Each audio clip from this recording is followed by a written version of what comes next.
Okay जी student, आज जो हम पहला टॉपिक आपका डिस्कस करेंगे आपकी सीवीएस के अंदर, वो होगा आपका एक तरह से एंजाइना के एंजाइना क्या होता है। आप में से सब ने जो है वो एंजाइना पढ़ा होगा, और इसमें जितनी भी चीजें होंगी वो हम थोड़ी सी इसको डिटेल से पढ़ेंगे, और जितने भी इसके अंदर एमसीक्यूज आएंगे वो हम इंशाल्लाह पढ़ेंगे।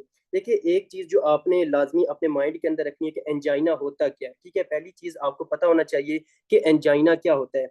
आपके जब भी आप वर्ड सुनते हो ना एंजाइना, तो पहली बात जो आपके माइंड में आती है वो आप कहते हो ये एक चेस्ट पेन है। यानी कि जब आपका जो पेशेंट है उसके हार्ट के अंदर जब पेन होती है, ठीक है, तो हम उसको एंजाइना कहते हैं। लेकिन अगर आपसे कोई सिर्फ एंजाइना के बारे में पूछे ना, तो आपने कहना एंजाइना आपकी पूरी बॉडी में किसी भी जगह के ऊपर हो सकता है। अब एंजाइना होता क्या है? देखिए, किसी भी वजह से क्या होता है कि जब भी आपका क्या होता है कि किसी भी ऑर्गन की तरफ, यानी कि आपके ऑर्गन की तरफ जब ब्लड सप्लाई कम जाती है, जब ऑर्गन की तरफ ब्लड सप्लाई कम जाती है ना, तो आपके क्या हो जाता है, उस ऑर्गन के जो सेल्स होते हैं या टिश्यू होते हैं उनका इस्कीमिया हो जाता है। ये बात आपने नोट करनी है, जिस तरह बता रहा हूँ कि जब भी आपकी बॉडी के किसी भी ऑर्गन के अंदर ब्लड सप्लाई कम मिले किसी भी वजह से, चाहे वो थीरोस्क्लेरोसिस है, चाहे वो थ्रम्बस है, या किसी और वजह से, और उस ऑर्गन के जो टिश्यू हैं उनका इस्कीमिया हो जाए, नेक्रोसिस ना हो, तो उसको हम एंजाइना कहते हैं, और उसको वहां पे पेन हो, तो आपने कहना है ये एंजाइना होता है। यानी कि आपने क्या कहना है कि क्या होता है कि जब भी आपकी एक तरह से आपकी जो है वो आपका क्या होता है कि डिक्रीज ब्लड सप्लाई, यानी कि आपकी क्या होती है कि आप जो ब्लड सप्लाई होती है वो किसी भी वजह से कम हो जाती है। जब ब्लड सप्लाई कम जाएगी तो ऑटोमेटिकली आपकी जो ऑक्सीजन की सप्लाई है वो भी कम जाएगी। ठीक है, होगी क्या कि किसी भी ऑर्गन की तरफ, जब वो किसी भी ऑर्गन की तरफ आपकी ब्लड सप्लाई कम जाएगी, तो क्या होगा कि उस ऑर्गन के जितने भी टिश्यू हैं, ठीक है, उस ऑर्गन के जितने भी टिश्यू हैं उनके अंदर क्या हो जाएगा, ये वर्ड आपने लिखना है कि एंजाइना के अंदर क्या हो जाएगा कि रिवर्सिबल आपके क्या हो जाएगी, एक तरह से इंजरी हो जाएगी, रिवर्सिबल इंजरी हो जाएगी। या आपने कहना है कि एक तरह से रिवर्सिबल इस्कीमिया हो जाएगा, आपकी रिवर्सिबल इंजरी हो जाएगी या रिवर्सिबल इस्कीमिया हो जाएगा, जिसकी वजह से उसको क्या होगा, वहां पे पेन होगा। आपका क्या होगा, आपने कहना है वहां पे पेन होगा। तो इसको हम क्या कहते हैं, इसको हम आपका एक तरह से एंजाइना कहते हैं। फिर हमने अगर हमारे पास मतलब पूछा जाए कि जो इस्कीमिया होता है हम इसको कैसे, मतलब कि अगर हम पेशेंट को देखें तो हमें कैसे पता चलेगा कि यार इस जो पेशेंट हमारे पास आया है इसके अंदर इश्कीमिया हो रहा है। तो आपने एक चीज अपने माइंड के अंदर रखनी है इश्कीमिया के बारे में, कि इश्कीमिया में क्या होता है। आपने कहना इश्कीमिया मतलब एक रिवर्सिबल इंजरी होती है, या एक तरह से आपके जब भी आपके किसी भी सेल को कम ऑक्सीजन मिलती है तो उसकी जब रिवर्सिबल इंजरी हो जाती है, ठीक है, जब वो आपके जो सेल होता है वो वीक हो जाता है और उसकी वजह से आपको पेन होना स्टार्ट हो जाती है, उसको हम कहते हैं इश्कीमिया। लेकिन आपने याद रखना है कि जो इश्कीमिया होता है ना, इसमें क्या होता है कि ये जो पेन होती है ये शार्प होती है। ठीक है, यानी कि शार्प पेन होगी, बहुत ज्यादा, मतलब बहुत शार्प पेन होगी। और ये जो पेन होगी, ठीक है, और ये जो पेन होगी ना, जब भी आपका पेशेंट उस ऑर्गन की पोजीशन चेंज करेगा या उसको आप टच करोगे, या अगर वो एक तरह से चेस्ट पेन है तो चेस्ट के अंदर अगर वो ब्रीदिंग करेगा तो ये पेन आपकी चेंज हो जाती है। ठीक है, ये आपने लाजमी कहना है कि ये आपका जो इश्कीमिया होता है ये एक शार्प पेन होती है। और ये जो पेन होती है ना, ये क्या हो जाती है, ये एक तरह से चेंज हो जाती है। कब चेंज हो जाती है? जब जो पेशेंट आपका है वो अपनी बॉडी का या उस ऑर्गन की जो पोजीशन है उसको चेंज करता है, या वो उसको अगर हम टच करते हैं, उस आपके जो पार्ट है जहाँ पे इस्कीमिया हो रहा है, अगर हम उसको टच करते हैं तो वो जो पेन है वो चेंज हो जाती है। जब जो पेशेंट है उसके एक तरह से जो है चेस्ट के अंदर पेन हो रही है, तो अगर वो ब्रीदिंग वगैरह करता है, क्या करता है, वो इंस्पायरेशन एक्सपायरेशन करता है, तो वहां पे क्या होती है, वो पेन चेंज हो जाती है, उसकी दर्द जो है या तो वो ठीक हो जाती है या और ज्यादा हो जाती है। तो आपको समझ लग जाना चाहिए कि इसके अंदर क्या हो रहा है, इसके अंदर एक तरह से इश्कीमिया हो रहा है। ये आपने लाजमी इस बात को समझना है कि एंजाइना क्या होता है। जब भी किसी भी ऑर्गन के अंदर ब्लड सप्लाई कम मिलती है और उसके एक तरह से रिवर्सिबल इंजरी हो जाए और उस ऑर्गन के सेल का इश्कीमिया हो जाए, तो आपको पेन होना स्टार्ट हो जाए, तो इसको हम कहते हैं एंजाइना। ठीक है, और इश्कीमिया की ये एक करेक्टरिस्टिक होती है कि ये एक शार्प पेन होता है। ठीक है, क्या होता है, शार्प पेन होता है। और ये जो पेन होता है ना, जब भी आप अपनी बॉडी की पोजीशन चेंज करोगे या उस ऑर्गन की जहाँ पे इस्कीमिया हो रहा है उस ऑर्गन की पोजीशन चेंज करोगे, या आप उसको टच करोगे, या मतलब कि आप ब्रीदिंग करोगे, तो वो जो पेन है वो ज्यादा हो जाए या कम हो जाए, तो आपने कहना है इस पेशेंट के अंदर जो है वो एक तरह से इस्कीमिया हो रहा है। ये आपने लाजमी और लाजमी समझना है। अब आते हैं, अब जो आपकी मेन है आपकी जो चेस्ट पेन जिसको कहते हैं, तो आपने कहना है अगर आपका क्या हो कि अगर यही जो कंडीशन है ये आपकी चेस्ट के अंदर हो, ठीक है, यानी कि जो आपकी ब्लड सप्लाई है वो आपके किसको मिले, आपके चेस्ट को ना मिले, तो आपने इसको कहना है एंजाइना पेक्टोरस। ठीक है, यानी कि आपने क्या कहना है, आपने कहना है इसको हम कहते हैं आपका एक तरह से एंजाइना पेक्टोरस कहते हैं। और इसको हम एक तरह से इश्कीमिक हार्ट, सॉरी आपका क्या कहते हैं इसको, हम जो दूसरी कंडीशन कहते हैं आपने कहना इसको कहते हैं इश्कीमिक चेस्ट पेन। ठीक है, आपकी क्या होती है, इश्कीमिक चेस्ट पेन होती है। इश्कीमिया का क्या मतलब होता है, यानी कि कम ब्लड सप्लाई मिलने की वजह से वहां पे एक तरह से इश्कीमिया हो जाएगा, आपके सेल की रिवर्सिबल इंजरी हो जाएगी और वहां पे आपको पेन होगा, और ये चेस्ट के अंदर होगा। अगर वो चेस्ट के अंदर हो, ठीक है, तो फिर आपने एंजाइना पेक्टोरस बोलना है। अगर एक पेशेंट आए उसके जो है वो एक तरह से वो एक मुझे एंजाइना हो रहा है, तो आपने मतलब कि एक अच्छे डॉक्टर के तौर पर पूछना है कि एंजाइना कहाँ हो रहा है। ठीक है, अगर वो के चेस्ट के अंदर उस, फिर आपने कहना अच्छा आपको एंजाइना पेक्टोरस हो रहा है। ठीक है, क्या हो रहा है आपको, एक तरह से एंजाइना पेक्टोरस हो रहा है।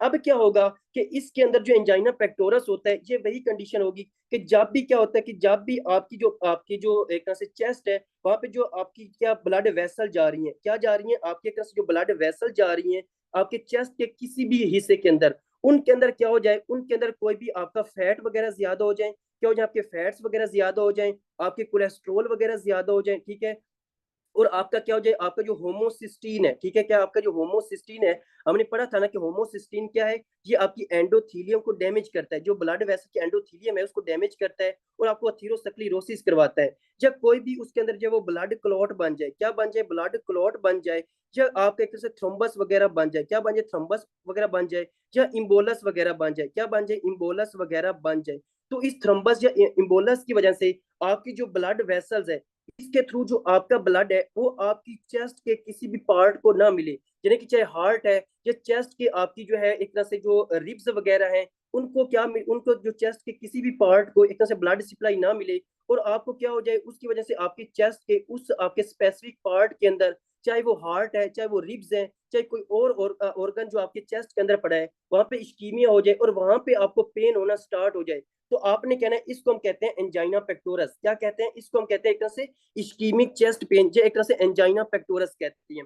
अब ये जो आपका एक तरह से एंजाइना पेक्टोरस है ना, ठीक है, ये जो आपका एक तरह से एंजाइना पेक्टोरस है जिसको हम एक तरह से इश्कीमिक चेस्ट पेन कहते हैं, ये आपका दो तरह का हो सकता है। यानी कि आपने कहना है कि ये जो आपका एंजाइना पेक्टोरस होता है ये आपका दो तरह का हो सकता है, जो आपके चेस्ट के अंदर आपको पेन हो रही है ये दो तरह से हो सकती है। कौन कौन सी हो सकती है, आपने कहना कि हो सकता है कि ये जो चेस्ट पेन है ये आपकी कार्डियक ओरिजन हो, यानी कि क्या हो कि आपके एक तरह से कार्डियक ओरिजन हो, यानी कि अब आपके हार्ट की जो कोरोनरी आर्टरीज है, ठीक है, यानी कि जो आपके हार्ट की जो कोरोनरी आर्टरीज हैं उनके अंदर जो ब्लड क्लॉट हो चुके हैं और आपके हार्ट को जो है ब्लड सप्लाई नहीं मिल रही, तो वहां से आपके एक तरह से जो कार्डियक ओरिजन है, यानी कि आपके हार्ट में एंजाइना हो रहा है, तो आपने कहना है हो सकता है ये जो एंजाइना पेक्टोरस है इसका कार्डियक ओरिजन हो, क्या हो सकता है कि ये जो चेस्ट पेन हो इसका नॉन कार्डिक ओरिजन हो। ठीक है, यानी कि क्या हो आपका नॉन कार्डिक ओरिजन हो। नॉन कार्डिक ओरिजन का क्या मतलब है, यानी कि जो पेन है वो हो तो आपको चेस्ट के अंदर ही रही है, ठीक है, यानी कि जो पेन है वो हो तो आपके चेस्ट के अंदर ही रही है, लेकिन आपके हो सकता है कि चेस्ट के अंदर किसी और वजह से हो। ठीक है, यानी कि और वजह से क्या मतलब, आपका क्या हो सकता है कि जब वहां पे आपको एक तरह से आपकी क्या हो मस्कुलोस्केलेटल सिस्टम इन्वॉल्व हो जाए, क्या हो जाए आपका जो मस्कुलोस्केलेटल सिस्टम है उसकी आपको वहां पे पेन हो जाए, मतलब कि आपका क्या हो जाए, आपको एक तरह से जो मस्कुलोस्केलेटल सिस्टम है, यानी कि आपको एक तरह से जो कोस्टोकॉन्ड्राइटिस होता है, ये भी आपको बताऊंगा ये किस तरह एमसीक्यूज पूछते हैं। आपने कहने का हो सकता है कि आपको क्या हो जाए, आपको कोस्टोकॉन्ड्राइटिस हो जाए, यानी कि आपकी जो रिब्स है, रिब्स के दरमियान जो कार्टिलेज है उनकी इन्फ्लामेशन हो जाए। ठीक है, तो ये हो सकता है वहां पे, या हो सकता है कि आपके क्या हो जाए कि आपकी रिब्स में कोई ट्रोमा वगैरह हो जाए और ट्रोमा होने की वजह से आपको क्या हो रहा हो, वहां पे आपको पेन हो रहा हो। ठीक है, फिर हो सकता है कि ये जो चेस्ट पेन है, ठीक है, ये जो चेस्ट पेन है ये हो सकती है कि आपको नमूनिया की वजह से हो। ठीक है, किसकी वजह से हो सकता है कि ये नमूनिया की वजह से हो, आपको आपके पेशेंट को हो सकता है कि ये जो चेस्ट पेन है ये आपके जो पेशेंट है उसको पल्मोनरी एम्बोलिज्म की वजह से हो। किसकी वजह से, यानी कि जो पल्मोनरी एम्बोलिज्म है उसकी वजह से हो सकता है। हो सकता है कि ये जो आपका एंजाइना पेक्टोरस हो रहा है ये आपको नीमोथोरैक्स की वजह से हो सकता है, यानी कि आपको पता है कि नीमोथोरैक्स क्या होता है, हो सकता है कि इसको नीमोथोरैक्स की वजह से हो सकता है कि ये आपके एक तरह से जो पेप्टिक अल्सर डिजीज है, यानी कि जिसको हम एक तरह से पड भी कहते हैं, पेप्टिक अल्सर डिजीज, ठीक है, उसकी वजह से हो, यानी कि जो आपका पीयूडी जिसको पड भी कहते हैं उसकी वजह से हो। और आपने याद रखना है कि मैंने आपको पहले भी बताया था कि आपका जितने भी आपकी जीआईटी के जो सिम्टम्स होती है, यानी कि जो जीआईटी की पेन होती है वो आपकी चेस्ट पेन को मिमिक कर रही होती है, यानी कि जो आपका गर्ड होता है, ठीक है, अगर हम बात करें कि जो आपका गार्ड होता है, तो गार्ड में भी आपको क्या होता है, आपको रिट्रोस्टर्नल पेन होती है, एक बर्निंग पेन होती है। यानी कि गार्ड में आपको पता है ना कि आपका जो सारे के सारा जो गैस्ट्रिक कंटेंट है वो आपका कहाँ जाता है, आपके एसोफेगस के अंदर जाता है, और आपको रिट्रोस्टर्नल पेन होती है, आपको बर्निंग पेन होती है, और वो भी आपकी क्या होती है, आपकी होती तो चेस्ट पेन है, लेकिन वो नॉन कार्डिक रीजन होती है। फिर ये जो आपकी पेप्टिक अल्सर डिजीज है, ये भी इसमें जो होता है आपको एपिगैस्ट्रिक अंदर, यानी कि जो आपकी एपिगैस्ट्रिक आपका जो एपिगैस्ट्रिक रीजन है, ठीक है, आपकी जो एब्डोमेन का एपिगैस्ट्रिक रीजन है, वहां पे आपको क्या होती है, वहां पे आपको डिस्कम्फर्ट होती है, यानी कि आपको पेन होती है। तो मैंने आपको यही कहा था पहले भी कि अगर आपके पास कोई भी पेशेंट आ जाए, ठीक है, यानी कि अगर आपके पास कोई भी फ्यूचर के अंदर पेशेंट आ जाए और वो आपको कह रहा हो मुझे चेस्ट पेन है, जब वो कह रहा हो कि मुझे एपिगैस्ट्रिक पेन है, तो आपने उसकी जो पहला स्टेप करना है, आपने उसकी ईसीजी लाजमी और लाजमी करवानी है। आपने कभी भी उसको ये नहीं कहना कि आपको जो है वो एक तरह से जो है वो पेप्टिक अल्सर डिजीज हो रही है या गार्ड हो रहा है तो मुझे ईसीजी करने की कोई जरूरत नहीं। आपने लाजमी और लाजमी इसके अंदर ईसीजी करनी है। मैंने आपको पहले भी बताया हुआ था कि बहुत सारे जो आपके रिलेटिव होते हैं या बहुत सारे जो आपके प्यारे होते हैं उनकी डेथ इसी वजह से पाकिस्तान में हो जाती है कि हम उसको ये चीजें रूल आउट नहीं करते, हम उनको प्रॉपर जो है वो प्रोटोकॉल नहीं देते। तो आपने इसके अंदर लाजमी और लाजमी जो है वो ईसीजी करनी है। तो ये आपने कहना है कि जो एंजाइना पेक्टोरस होता है, हो सकता है कि ये आपका क्या हो कि आपका एक तरह से जो है वो कार्डिक ओरिजन हो, और हो सकता है कि वो आपका क्या हो कि आपका एक तरह से नॉन कार्डिक ओरिजन हो, ठीक है। तो ये आपने कहना है। अब इन दोनों कंडीशंस के अंदर चाहे आपका कार्डिक ओरिजन है चाहे नॉन कार्डिक ओरिजन है, आपने याद रखना है कि जो आप अगर ये पेशेंट आपके पास आ जाए विद इन 6 आवर, ठीक है, यानी कि एक 6 घंटे के अंदर अंदर आपके पास आ जाए, यानी कि उसको चेस्ट पेन हो रही है और वो आपके पास 6 घंटे के अंदर अंदर आ जाए, तो आपने इसके अंदर जो है वो ईसीजी लाजमी करनी है, ठीक है।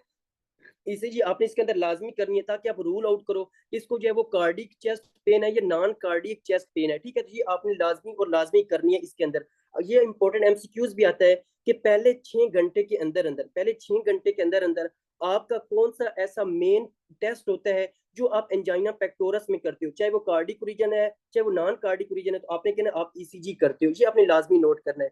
दूसरी एक बात आपने एक और डिफरेंशिएट करना है कि ये जितने भी आपके नॉन कार्डिक चेस्ट पेन होंगे ना, ये नॉन कार्डिक चेस्ट पेन में आपका क्या होगा कि आपकी ईसीजी के ऊपर कोई भी फाइंडिंग, मैं अभी आपको एमसीक्यूज भी शेयर करूंगा बाद में, ईसीजी के ऊपर कोई भी फाइंडिंग नहीं आएगी, एक बात। दूसरा आपने कहना है कि कोई भी इंजाइम आपका जो कार्डिक इंजाइम है वो तो एंजाइम दूसरे में भी नहीं होता, सिर्फ आपने ये कहना कि इसके अंदर कोई भी कार्डिक एंजाइम पॉजिटिव नहीं होगा। दूसरी इंपॉर्टेंट बात, अगर आपका क्या हो, अगर आपका जो है वो मस्कुलोस्केलेटल सिस्टम इन्वॉल्व हो जाए, ठीक है, अगर आपका मस्कुलोस्केलेटल सिस्टम जो है अगर वो इन्वॉल्व हो जाए, तो आपने कहना कि इसके अंदर अगर आपके पास इस तरह एमसीक्यूज आए कि एक पेशेंट आपके पास आता है और वो मतलब कि पूरा दिन जो है वो वर्क करता रहता है, पूरा दिन जो है वो कोई ना कोई मशीनरी का काम करता रहता है, तो क्या होता है कि वो शाम को आपके पास आते हैं और कहता है कि डॉक्टर साहब मेरी चेस्ट के अंदर बहुत ज्यादा पेन हो रही है। आप क्या करते हो, आप उसके अंदर ईसीजी करते हो, क्योंकि मैंने आपको बताया आप ईसीजी जो है वो आपका इन्वेस्टिगेशन ऑफ चॉइस है पहले 6 घंटे के अंदर, तो आपने ईसीजी उसके अंदर करनी है। आपको ईसीजी के ऊपर कोई भी फाइंडिंग नहीं मिलेगी, ठीक है, आपको ईसीजी के ऊपर कोई भी फाइंडिंग नहीं मिलेगी, एक बात। दूसरा आपने कहना कि कोई भी इंजाइम एक तरह से पॉजिटिव नहीं होगा, सिर्फ और सिर्फ अगर वो कहे कि पेशेंट हमारे पास आता है इमरजेंसी रूम में और आपको पूरी दिन कोई ना कोई काम करता रहता है और मतलब वो कहते हैं मुझे चेस्ट पेन हो रही है, फिर वो कहते हैं कि सारे जितने भी इंजाइम है या ईसीजी के ऊपर कोई भी फाइंडिंग नहीं आती, लेकिन सिर्फ और सिर्फ उसका जो सीके है, ठीक है, यानी कि जो क्रेटिनिन काइनेज है उसका लेवल बढ़ा हुआ है, उसका लेवल क्या है, बढ़ा हुआ है, तो आपने कहना ये आपका मस्कुलोस्केलेटल सिस्टम की डिजीज है, ये आपका नॉन कार्डिक ओरिजन डिजीज है। ये इंपॉर्टेंट एमसीक्यूज आता है, आपने कहना इसमें मस्कुलोस्केलेटल सिस्टम, यानी कि हो सकता है कि उसका क्या है कि वहां पे जो रिब्स हैं वो इन्वॉल्व हो रही हो सकता है जो स्टर्नम है वो इन्वॉल्व हो रहा हो, ठीक है, तो ये आपने कहना है। अगर आपके पास यही सारा कुछ कह दे वो पेशेंट, सीके का जो सीके है वो उसका जो लेवल है वो आपका इंक्रीज कह दे, फिर वो इसको आपको हिंट दे दे कि ये जो पेन है, ठीक है, ये जो पेन है ये आपकी रिब्स के अंदर हो रही है, यानी कि वो कोई भी रिब्स बता देता है कि रिब्स के अंदर हो रही है, उसका जो सीके है वो बड़ा हुआ है और ईसीजी के ऊपर सारी की सारी जो फाइंडिंग है वो नॉर्मल है, तो आपने कि इसको कोस्टोकॉन्ड्राइटिस हो रहा है, क्या हो रहा है आपका, एक तरह से कोस्टोकॉन्ड्राइटिस हो रहा है। और किसी भी अंदर आपके चाहे नमोनिया हो जाए, पल्मोनरी एम्बोलिज्म हो जाए, निमोथोरैक्स हो जाए या आपका पेप्टिक अल्सर डिजीज हो जाए, उसके अंदर सीके का लेवल जो है वो इंक्रीज नहीं होगा और ना ही उसके अंदर आपके रिब्स जो है उनकी पेन होगी। ये आपने लाजमी और लाजमी इसके अंदर आपने डिफरेंशिएट करना है। जहां तक हो गया आपका एंजाइना पेक्टोरस, और एंजाइना क्या होता है और आपका जो एंजाइना पेक्टोरस होता है वो किस तरह आता है, और एग्जामिनर आपसे कैसे जो है वो क्वेश्चन पूछ सकता है एक सीके के लेवल को इंक्रीज करके और आपकी रिब्स की इन्वॉल्वमेंट को देखकर। तो ये आपने लाजमी और लाजमी नोट करना है। अब हम आगे आते हैं और आगे डिस्कस करते हैं कि आपका और क्या सीन होता है। एक बात जो आपने इसके अंदर लाजमी याद रखनी है आपके एंजाइना के अंदर, कि जो एंजाइना होता है ना, ठीक है, एंजाइना, इस एंजाइना के अंदर अब हम मेनली डिस्कस करेंगे आपके कार्डिक रीजन को, ठीक है, आपके जो कार्डिक रीजन के जो एंजाइना होते हैं इसको हम डिस्कस करते हैं। अब आपने कहना है कि ये जो आपके एंजाइना होते हैं, जो आपने लाजमी और लाजमी ये बात आपने अभी तक जो है वो चीजें आपने माइंड के अंदर रखनी है। आपने कहना है एंजाइना के अंदर आपका क्या होता है कि हमेशा और हमेशा इश्कीमिया होता है, ठीक है, क्या होता है कि एक तरह से इश्कीमिया होता है, कि आपने कहना है एक तरह से जो रिवर्सिबल, ठीक है, एक तरह से जो रिवर्सिबल आपकी जो सेल की इंजरी होती है, रिवर्सिबल सेल की इंजरी होती है। दूसरी बात आपने कहना है कि कभी भी इसके अंदर एक तरह से नेक्रोसिस नहीं होगी, यानी कि जो सेल की डेथ नहीं होगी, सेल की नेक्रोसिस नहीं होगी, ठीक है, ये आपने कहना है। फिर आपने कहना है कि जब इसके अंदर नेक्रोसिस नहीं होगी तो क्या होता है, आपके जितने भी एंजाइना होते हैं इनमें जितने भी कार्डिक इंजाइम होंगे, ठीक है, जितने भी आपके कैसे कार्डिक इंजाइम होंगे, cardiac enzyme always always angina के अंदर क्या होंगे, नेगेटिव होंगे। जी आपने कहना है कि एंजाइना के अंदर इस्कीमिया होता है, नेक्रोसिस नहीं होती, और जब भी आपको नेक्रोसिस होती है तो कार्डिक एंजाइम पॉजिटिव होते हैं, ठीक है, जब भी नेक्रोसिस होती है तो कार्डिक एंजाइम पॉजिटिव होते हैं, लेकिन जब भी इस्कीमिया होते हैं तो आपको कार्डिक एंजाइम पॉजिटिव नहीं मिलते। अगर आपके पास कार्डिक एंजाइम आपको पॉजिटिव मिल जाते हैं तो ठीक है, वो इस्कीमिया आपका क्या होता है, नेक्रोसिस होती है, ठीक है, वो फिर आपका हार्ट अटैक की तरफ चला जाता है जिसको मायोकार्डिक इन्फार्क्शन कहते हैं। एक बात आपने याद रखनी है ये तीनों। फिर आपने कहना है कि अगर आपसे कोई पूछे, ठीक है, अगर आपसे कोई पूछे कि ऐसी कौन सी, यानी कि हमने लेयर्स पढ़ी थी ना, तो ऐसी कौन सी लेयर है जिसके अंदर एंजाइना होने के चांसेस ज्यादा होते हैं, तो आपने कहना जो आपकी सब एंडो आपकी जो है वो एक सब एंडोकार्डियल ओरिजिन है, यानी कि हमने कहा था कि जो एक तरह से आपकी एंडोकार्डियम होती है, फिर आपका एंडोकार्डियम होती है, एंडोकार्डियम को मायोकार्डियम और पेरिकार्डियम होती है। तो आपने फिर जो एंडोकार्डियम होती है उस जो एंडोकार्डियम होती है उसके अंदर एक लेयर होती है जिसको हम कहते हैं आपकी सब एंडोकार्डियल, क्या होती है, आपकी सब एंडोकार्डियल लेयर होती है, ठीक है। उस सब एंडो यानी कि जो इनर मोस्ट लेयर होती है, जो इनर मोस्ट लेयर होती है उसकी, जो आपकी इनर मोस्ट लेयर होती है उसकी क्या होती है कि आपको एक तरह से एंजाइना, उसमें एक तरह से इश्कीमिया होने के चांसेस बहुत ज्यादा होते हैं। ये भी आपके इंपॉर्टेंट एमसीक्यूज आता है कि कौन सी लेयर के अंदर एक तरह से एंजाइना होने के चांसेस ज्यादा होते हैं। आपने कहना सब एंडोकार्डियल ओरिजिन, ठीक है, ये बात आपने नोट करनी है। फिर आपने कहना है कि अगर आपका क्या हो जाए कि अगर एक लेयर की, यानी कि जो आपके हार्ट की जो एक लेयर है, अगर एक लेयर का इश्कीमिया हो जाए due to decrease blood supply, अगर एक लेयर की मतलब इश्कीमिया हो जाए ब्लड सप्लाई के कम होने की वजह से, तो मतलब कि आपने कहना अगर एक लेयर की, चाहे वो एंडोकार्डियम है या कोई भी लेयर है, सिर्फ एक लेयर की, ओनली वन लेयर, अगर एक लेयर की क्या हो जाए, एक लेयर की इश्कीमिया हो जाए, एक लेयर का इश्कीमिया हो जाए, तो आपने याद रखना है कि इसके अंदर आपको एसटी डिप्रेशन मिलता है, यानी कि ईसीजी के ऊपर आपको जो एसटी सेगमेंट है उसका क्या मिलता है, उसको आपको डिप्रेशन मिलता है, ये आपने नोट करना है। लेकिन आपने याद करना है कि जब भी आपको तीनों लेयर्स इन्वॉल्व हो जाए, यानी कि आपकी एपिकार्डियम, मायोकार्डियम और एंडोकार्डियम इन्वॉल्व हो जाए, यानी कि तीनों लेयर इन्वॉल्व हो जाए, तो इसको हम कहते हैं, यानी कि आपकी जो जितनी भी तीन लेयर्स हैं, मेनली तीन लेयर्स होती है ना, जितनी अगर तीन लेयर्स इन्वॉल्व हो जाए, इश्कीमिया तीनों लेयर्स के अंदर हो जाए, तो आपने कहना इसको हम कहते हैं ट्रांसम्यूरल, ठीक है, यानी कि इसको क्या कहते हैं, इसको हम कहते हैं ट्रांसम्यूरल इश्कीमिया। और जब भी आपको ट्रांसम्यूरल इश्कीमिया होता है, चाहे वो एंजाइना हो, चाहे वो आपका जो मायोकार्डियल इंफार्क्शन हो, तो आपने कहना है इसके अंदर जो आपको मिलेगा वो एसटी सेगमेंट की एलिवेशन मिलेगी। क्या मिलेगी आपको, एक तरह से एसटी सेगमेंट की एक तरह से एलिवेशन मिलेगी। ये आपने लाजमी और लाजमी कुछ पॉइंट्स हैं जो आपने याद रखने हैं। फिर आपने जो है वो कुछ इंपॉर्टेंट एक और चीज याद रखनी है कि अगर आपके पास एक पेशेंट आ जाता है, अगर आपके पास एक पेशेंट आ जाता है, उसके अंदर हम देखते हैं यार उसको क्या हो रहा है, उसको इश्कीमिया तो हो रहा है, लाइक हम देख रहे हैं कि यार उसके अंदर जो है वो एक तरह से इश्कीमिया भी हो रहा है, उसके अंदर जो है ईसीजी की चेंजेस भी आ रही हैं, चाहे एसटी सेगमेंट डिप्रेशन है, चाहे एलिवेशन है, ठीक है। फिर अगर मतलब कि वो पेशेंट हमारे पास ठीक नहीं होता, एंजाइना के मतलब कि ठीक नहीं होता, और इसको एक तरह से जो है वो मुसलसल रिवर्सिबल इंजरी होती रहती है, उसको नेक्रोसिस नहीं होती, लेकिन उसको जो है वो दर्द यानी कि पेन वगैरह बिल्कुल नहीं होता, यानी कि इस पेशेंट को पेन नहीं होता, लेकिन उसके बाद जब उसकी एक वक्त आता है कि पेन ना होने की वजह से उसको मतलब कि पता ही नहीं चलता कि मेरे अंदर ये सारी चीजें चल रही हैं, तो उसको वहां पे नेक्रोसिस हो जाती है। तो नेक्रोसिस होने पर भी कभी कभार पेशेंट को पेन का एहसास नहीं होता। तो बताइए ये कौन सा पेशेंट हो सकता है, तो आपने याद रखना है कि डायबिटीज मिलाइटस का ये पेशेंट हो सकता है। जो डायबिटीज मिलाइटिस का जो पेशेंट होता है, इसके अंदर जो एक तरह से जो है वो आपकी जो पेन वगैरह नहीं होती। ये आपने याद करना है कि ऐसा कौन सा पेशेंट है जिस बेचारे के अंदर जो है एक तरह से इश्कीमिया भी हो रहा होता है, आपको उसको बहुत ज्यादा मतलब कि इश्कीमिया हो रहा होता है, उसको एंजाइना हो रहा होता है, ईसीजी के ऊपर चेंजेस भी आ रही होती हैं, फिर एक वक्त आता है कि उसको हार्ट अटैक मतलब कि आपका मायोकार्डिक इंफार्क्शन तक बात पहुंच जाती है, उसको नेक्रोसिस भी हो जाता है, ठीक है, फिर भी उस बेचारे को पेन नहीं होती। तो कौन सा पेशेंट जो है वो हो सकता है अपने कहने डायबिटीज मिलाइटस का? क्योंकि हमने पढ़ा था कि जब भी आपका एक तरह से सोर्बिटोल ज्यादा होता है, या जो आपका एक तरह से ग्लैक्टोज है, और ग्लैक्टोज ग्लैक्टिटोल में जाता था, ठीक है, हमने कंप्लीट पढ़ा था, और भी बहुत सारी चीजें थी, तो वो आपको क्या करवाता था, आपको एक तरह से पेरिफेरल न्यूरोपैथी करवाता था। क्या करवाता था? आपको पेरिफेरल न्यूरोपैथी। और आपके जब भी आपके पेशेंट को पेरिफेरल न्यूरोपैथी होगी तो ये आपको पेन नहीं करवाएगा, क्योंकि आपको पता है कि आपका जब भी आपको आपको चेस्ट पेन होता है, तो ये चेस्ट पेन आपको कहाँ जाता है? आपकी आर्म्स की तरफ जाता है, ऐसे ही है ना, आपके शोल्डर की तरफ जाता है, आपके शोल्डर की तरफ जाता है, आपके जनाब आपका जो एक तरह से जा है, यानी कि जो आपका जबड़े है, स्पेशली जो लवर जा है, वहां तक जाता है, ठीक है, और आपकी नेक की तरफ जाता है। लेकिन इस आपके जो है डायबिटीज मिलाइटिस के जो पेशेंट होगा, इस बेचारे के अंदर ऐसा कोई सीन नहीं होगा। उसके अंदर यानी कि होता रहा होगा आपका एंजाइना वगैरह, लेकिन उसको दर्द वगैरह नहीं हो रही होगी। ये आपने लाजमी याद रखना है। अब इसके अंदर और भी बहुत सारे पॉइंट्स हैं जो मैं आपको बारी बारी बताता जाऊंगा। अब हम मेनली आगे आते हैं और आगे डिस्कस करते हैं कि आपके जो कार्डिक आपके यानी कि जो कार्डिक ओरिजन के जो पेन है, यानी कि जो कार्डिक ओरिजन के पेन है जिसको हम एंजाइना कहते हैं, उसकी टाइप्स कौन कौन सी है। ये टाइप्स आपको आनी चाहिए, और इसका जो है लाइक आपको पता होगा, लेकिन इसमें जो है वो कुछ ड्रग्स आती हैं, उन ड्रग्स के लिहाज से आपका अक्सर जो है वो क्वेश्चन पूछ लेते हैं। तो अब हम आते हैं यहाँ तक, आई होप सो कि आपको सारी चीजें क्लियर हो चुकी होंगी। अब हम आते हैं और डिस्कस करते हैं कि आपका क्या होता है, कि आपका एंजाइना क्या होता है। यानी कि एंजाइना में मतलब कि जो यहाँ पे एक और चीज आपने याद रखनी है कि जब भी आपके कार्डिक एंजाइना होता है ना, यानी कि जब भी आपको कार्डिक एंजाइना होता है, तो कार्डिक एंजाइना में क्या होता है कि जो कार्डिक एंजाइना इस एंजाइना की वजह से, इस एंजाइना की वजह से आपको क्या होता है, आपको मायोकार्डियल इस्कीमिया होता है। क्या होता है कि जो आपके मायोकार्डियल होते हैं ना, आपके जो आपके हार्ट की जो मसल्स होते हैं, उनका इस्कीमिया होता है। जब उनका इस्कीमिया होता है तो उसकी वजह से आपको एंजाइना होता है।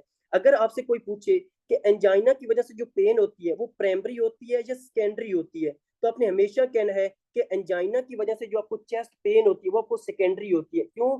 क्योंकि एंजाइना की वजह से, एंजाइना में क्या होता है कि जब भी आपको आपके जो मायोकार्डियल सेल है, यानी कि जो भी आपके हार्ट के सेल हैं, जब उनको कम ब्लड सप्लाई मिलेगी तो उनका इस्कीमिया हो जाएगा, तो उसकी वजह से आपको पेन होगी, जिसको हम कहते हैं एंजाइना। तो आपने हमेशा कहना कि एंजाइना की वजह से आपको मायोकार्डियल इस्कीमिया होगा, और आपको क्या होगी, आपको सेकेंडरी चेस्ट पेन होगी। ठीक है, क्या होगा, आपको सेकेंडरी चेस्ट पेन होगी। ये आपने लाजमी और लाजमी याद रखना है। और आपको क्या होती है कि ये आपको सेकेंडरी चेस्ट पेन होती है, और जो रिट्रोस्टर्नल चेस्ट पेन होती है, यानी कि रिट्रोस्टर्नल चेस्ट पेन का क्या मतलब है कि आपकी जो स्टर्नम होती है, ठीक है, उस स्टर्नम के पीछे आपको बहुत सारी पेन होती है। ये आपने लाजमी और लाजमी याद करना है। अब हम आगे आते हैं और आगे डिस्कस करते हैं कि एक एक आपके कार्डिक एंजाइना को।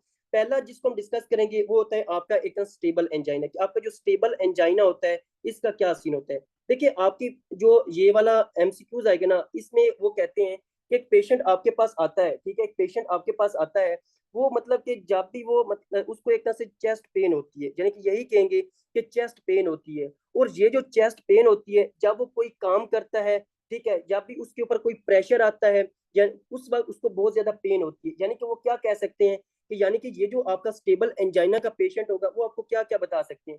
यानी कि वो कहते हैं कि जब भी ये कोई ना कोई एक्सर्शनल एक्टिविटी करता है, यानी कि कोई ना कोई मतलब के काम करता है, या फिर वो कहते हैं कि ये जो पेशेंट होता है इसके ऊपर कोई भी स्ट्रेस आता है, लाइक ये बैठा होता है और इसको कोई ना कोई आके क्या कर देता है, डरा देता है, और मतलब कि जिसकी वजह उसका जो सिंपैथेटिक नर्वस सिस्टम है वो एक्टिवेट हो जाता है, उसके हार्ट की एक्टिविटी ज्यादा हो जाती है, तो उस वक्त इसको पेन होता है। या फिर वो कहते हैं कि ये जो पेशेंट होता है जब भी ये हैवी मील्स खाता है, यानी कि जब भी ये बहुत ज्यादा मतलब कि जो है वो खुराक वगैरह खाता है, तो उस वक्त उसको पेन होती है। या वो कहता है कि जब ये पेशेंट बैठा होता है और इसको मतलब कि जब ये किसी भी कोल्ड एक्सपोजर होता है, यानी कि जब इसको सर्दी वगैरह से एक्सपोजर होता है, इसको चेस्ट पेन होती है, और ये इसको बहुत ज्यादा मतलब कि चेस्ट पेन होती है। फिर वो कहते हैं कि इस पेशेंट को क्या हो सकता है उसको साथ साथ नोजिया हो, ठीक है, क्या हो, नोजिया हो, वोमिटिंग हो, या उसका लाइट हेडेडनेस हो। तो आपने कहना ये स्टेबल एंजाइना का पेशेंट हो सकता है। यानी कि इसको भैया हम पढ़ते हैं, सिर्फ आपने इतना याद करना है कि आपका जो स्टेबल एंजाइना का जो पेशेंट होता है इसके अंदर क्या हो रहा था, इसको अब अभी हम पढ़ते हैं। फॉर एग्जाम्पल जो आपका स्टेबल एंजाइना होता है ना, इसमें क्या होता है कि ये आपका हार्ट का मतलब कि सेल है, ठीक है, यानी कि फॉर एग्जाम्पल ये आपका हार्ट का कोई ना कोई सेल है। तो इसके अंदर क्या होता है कि इसकी तरफ जो क्रोनरी आर्टरी जा रही होती है, ठीक है, यानी कि इसकी तरफ जो क्रोनरी आर्टरी जा रही होती है ना, आपने याद रखना है कि इस क्रोनरी आर्टरी के अंदर क्या हो जाता है, कोई ना कोई अथीरोस्क्लेरोसिस हो जाता है, ठीक है, यानी कि अथीरोस्क्लेरोसिस हो जाता है या कोई ना कोई थ्रोम्बस बन जाता है।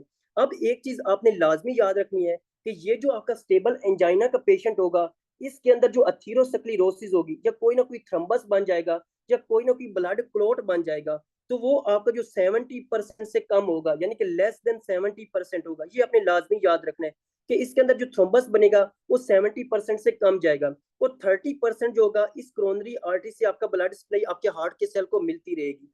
अब क्या होगा कि जो 30% आपको ब्लड सप्लाई आपके हार्ट को मिल रही है ना, वो आपकी जब वो रेस्ट के ऊपर होगा, यानी कि बिल्कुल वो रिलैक्स के अंदर होगा। अब रेस्ट का ये मतलब नहीं है कि वो बैठा हुआ है तो फिर भी मतलब कि उसको वो रिलैक्स के अंदर है या रेस्ट के अंदर है, ऐसा नहीं है। यानी कि उसको कोई ना कोई स्ट्रेस नहीं है, बिल्कुल जो है वो एक तरह से जो है वो बिल्कुल रेस्ट के अंदर बैठा हुआ है, ना उसको कोई मतलब कि फिक्र है, मतलब कि बिल्कुल जो है एक तरह से आप कह सकते हैं कि रेस्ट और रिलैक्स ऊपर बैठा हुआ है, ना कि उसका कोई ना कोई कोल्ड एक्सपोजर है, ना कोई उसको एक तरह से जो है सिंपैथेटिक नर्वस सिस्टम की एक्टिविटी ज्यादा हो रही है। तो जब वो बिल्कुल रेस्ट के अंदर होगा, उसका जो 30% जो ब्लड सप्लाई जा रही है उसके हार्ट के सेल को, ये एनफ होगी। ये क्या होगी, ये उसके आपके हार्ट के सेल को काम करने के लिए एनफ होती है कि वो अपने जो नॉर्मल काम होते हैं उसको करते रहे। लेकिन मतलब कि जब ये पेशेंट, ठीक है, जब ये पेशेंट इसके ऊपर कोई ना कोई मतलब कि स्ट्रेस आता है, जब इसके ऊपर कोई ना कोई स्ट्रेस आता है, लाइक इसको ये बैठा होता है, तो इसके मतलब कि आपका स्ट्रेस से क्या मतलब है, आपको हो सकता है कोल्ड एक्सपोजर हो उसको, ठीक है, जिसकी वजह उसका यानी कि जो सिंपैथेटिक नर्वस सिस्टम है, ये उसका सिंपैथेटिक नर्वस सिस्टम एक तरह से एक्टिवेट हो जाए। जब सिंपैथेटिक नर्वस सिस्टम एक्टिवेट हो जाएगा तो अब आपकी जो हार्ट की एक्टिविटी है वो ज्यादा हो जाएगी। जब आपके हार्ट की एक्टिविटी एक तरह से इंक्रीज हो जाएगी, तो क्या होगा कि अब जो 30% ब्लड सप्लाई जा रही है आपके हार्ट के सेल को, वो मतलब कि इतनी एनफ नहीं होगी कि वो आपके हार्ट के सेल की एक तरह से ऑक्सीजन डिमांड को पूरा कर सके। तो फिर क्या होगा, आपको वहां पे एक तरह से इश्कीमिया होना स्टार्ट हो जाएगा। क्या हो जाएगा, इश्कीमिया होना स्टार्ट हो जाएगा। या फिर जब ये पेशेंट आपका कोल्ड एक्सपोजर करता है, और आपको पता है कि जब कोल्ड एक्सपोजर होती है तो आपकी क्या होती है, आपको वेजो कॉन्स्ट्रिक्शन होती है, ऐसे ही है ना, आपको वेजो कॉन्स्ट्रिक्शन होती है। अब इस बेचारे के अंदर ऑलरेडी 70% ब्लड मतलब कि नहीं जा रहा, यानी कि उसकी अथीरोस्क्लेरोसिस हो चुकी है। जब वो कोल्ड एक्सपोजर में जाएगा तो और ज्यादा वेजो कॉन्स्ट्रिक्शन होगी, ठीक है, कोल्ड और ज्यादा वेजो कॉन्स्ट्रिक्शन होगी, जिसकी वजह से क्या हो सकता है, उसको जो है वो एक तरह से दोबारा से मतलब कि ब्लड सप्लाई कम मिले और उसको इश्कीमिया हो जाए। और हैवी मील्स के ऊपर, ठीक है, जब वो हैवी मील्स खाएगा तो उसके ऊपर भी उसको क्या हो सकता है, उसको एक तरह से ब्लड सप्लाई कम जाएगी आपके हार्ट को और उसको इश्कीमिया हो सकते हैं। ये आपने लाजमी और लाजमी याद रखना है। इसके अंदर 70% जो है, 70% से लेस देन 70% आपकी क्या होती है कि आपके ये जो आपके आपका यानी कि 70% भी हो सकता है, ये 70% से थोड़ा सा ज्यादा भी हो सकता है, थोड़ा सा कम भी हो सकता है। तो इसमें आपका ये सारा सीन होता है। अब ये आपने लाजमी याद रखना है कि जब ये पेशेंट कोई ना कोई काम करेगा तो काम के ऊपर यानी कोई ना कोई स्ट्रेस होगा तो उस वक्त उसको चेस्ट पेन होगी। फिर आपने कहना है कि ये जो चेस्ट पेन होती है ये बहुत ही इंपॉर्टेंट है। ये जो चेस्ट पेन होती है ना, ये आपकी 20 मिनट्स से कम रहती है, यानी कि लेस देन 20 मिनट्स रहती है। ये आपकी लेस देन 20 मिनट्स रहती है। अब ये जो पेन हो सकता है कि आपकी 5 मिनट तक रहे, हो सकता है कि 10 मिनट तक रहे, हो सकते हैं 15 मिनट तक रहे, यानी कि ये 20 मिनट से कम रहेगी। ये आपने कहना है। फिर आपने कहना है कि ये जो आपका ये पेशेंट जब आपके पास आएगा, यानी कि इसको जो चेस्ट पेन हो रही होगी वो आपका एक तरह से लेफ्ट आर्म या जाग की तरफ जा रहा होगा, या उसको एक तरह से शॉर्टनेस ऑफ ब्रेथ भी हो सकती है और उसको बहुत ज्यादा पसीना वगैरह भी आ सकता है, ठीक है। ये आपने इसके अंदर कहना है। फिर आपने कहना है कि ये जो पेन होती है, ठीक है, जब ये पेन होती है ये रेस्ट के ऊपर ठीक हो जाती है, यानी कि जब वो पेशेंट उसको चेस्ट पेन होती है कोई ना कोई काम करने की वजह से, फिर वो कहता है जब मैं बैठता हूँ और मैं रेस्ट करता हूँ तो रेस्ट के ऊपर ये पेन सही हो जाती है। तो ये भी आपने कहना स्टेबल एंजाइना है।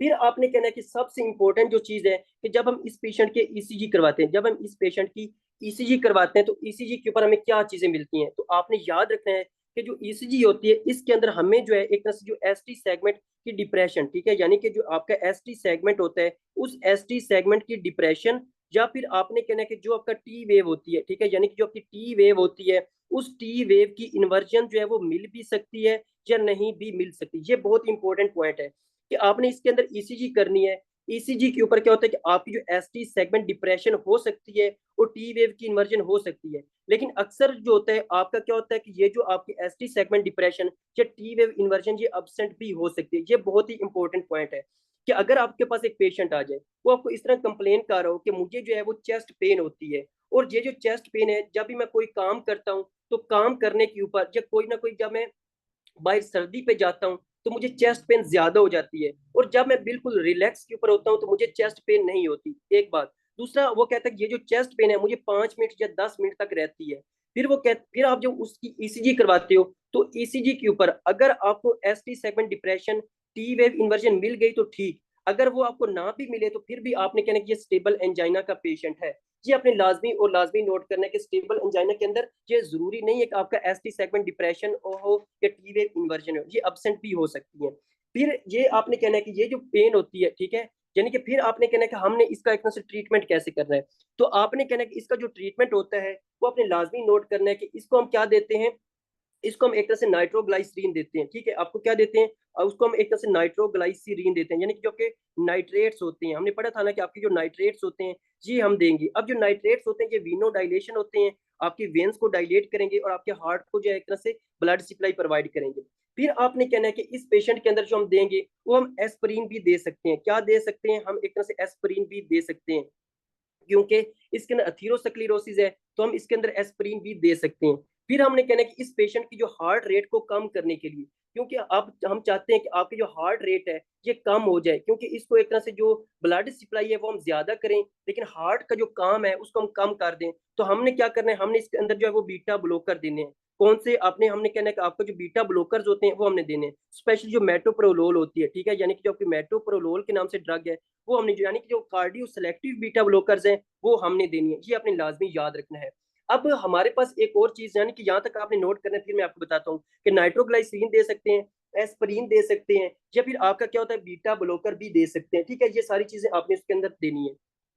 फिर इसके अलावा मैंने बताया कि ये जो अथीरोस्क्लेरोसिस है ये आपके फैट्स की वजह से भी हो सकता है, ठीक है, आपको होमोसिस्टीन की वजह से हो सकता है, कोलेस्ट्रॉल वगैरह से भी हो सकता है। तो आपने जो है वो इनका टेस्ट भी करवाना है, यानी कि आप होमोसिस्टीन को देखोगे, आप फैट्स को देखोगे और कोलेस्ट्रॉल को देखोगे। ये भी आपने इस पेशेंट के अंदर टेस्ट वगैरह लाजमी करवाने हैं, ताकि ये जो आपके कहीं ना कहीं कोलेस्ट्रॉल तो ज्यादा नहीं है, फैट्स तो ज्यादा नहीं है, अगर कोलेस्ट्रॉल या फैट्स ज्यादा है, ठीक है, ये होमोसिस्टीन का लेवल भी ज्यादा है, तो इसके बाद अथीरोस्क्लेरोसिस हो रही है, तो आपने क्या ऐड करनी है, आपने जो स्टेटिन ड्रग है, ठीक है, जो स्टेटिन ड्रग है वो भी आपने जो है वो रसुआस्टेटिन वगैरह, ठीक है, वो आपने एक तरह से ऐड करनी है इस पेशेंट के अंदर। यानी कि ये स्टेटिन ऐसी ड्रग होती हैं जो आपके लिपिड्स को, जो क्या कोलेस्ट्रॉल वगैरह को, फैट्स को कम करती हैं। ये आपने लाजमी और लाजमी इसके अंदर कहना है। अगर वो पेशेंट एक तरह स्मोकिंग वगैरह कर हो तो आपने कहना है कि अब आपने स्मोकिंग वगैरह नहीं करनी, ठीक है, यानी अगर वो पेशेंट जो है वो आपका स्मोकिंग वगैरह कर हो तो आपने कहना है कि आपने स्मोकिंग वगैरह से, अब आपने स्मोकिंग वगैरह छोड़ देनी है, ठीक है, तो ये आपने लाजमी और लाजमी नोट करना है कि एंजाइना के अंदर क्या होता है।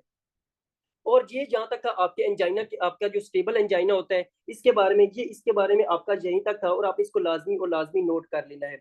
अब हम आगे आते हैं और आगे डिस्कस करते हैं कि और इसके अंदर क्या सीन होता है। अब जो आपका, जो हम एंजाइना डिस्कस करते हैं वो होता है आपका एक तरह से अनस्टेबल एंजाइना। कौन सा होता है आपका एक तरह से अनस्टेबल एंजाइना, कि आपका अनस्टेबल एंजाइना क्या होता है।